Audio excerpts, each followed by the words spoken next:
Hello everyone and welcome to my channel Learn With Me. In this video, we are going to learn how to check how many memory slots does our computer have.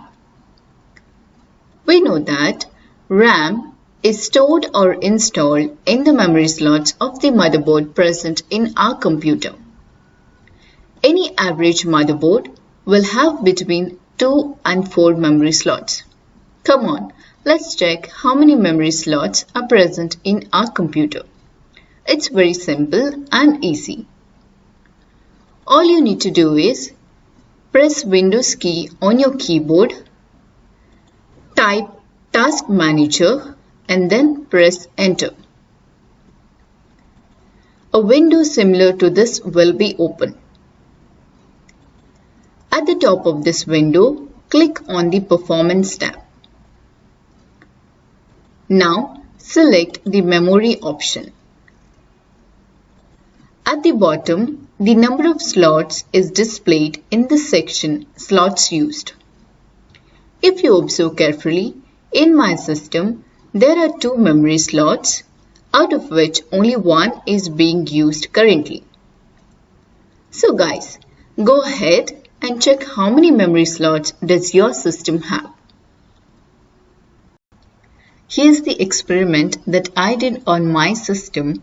All you need to do is just press the Windows button on your keyboard and this is what you will find, and at this place you can type Task Manager, or you can simply just click here and type Task Manager and then click on Open. The Task Manager window will be open. And the first tab that you can find is Process. We have to click on the second tab, that is Performance.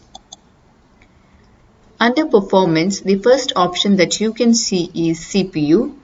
Click on the second option, that is Memory. Under Memory, at the bottom, you can see the section Slots Used. And in my system, it is showing that I have got 2 slots, out of which I am using only 1 slot. That is, slot 1 is having 4 GB RAM and it says that slot 2 is empty. Hope I have simplified learning for you. If you think so, do like my video and don't forget to subscribe to my channel. Thank you, and always remember that practice makes things perfect.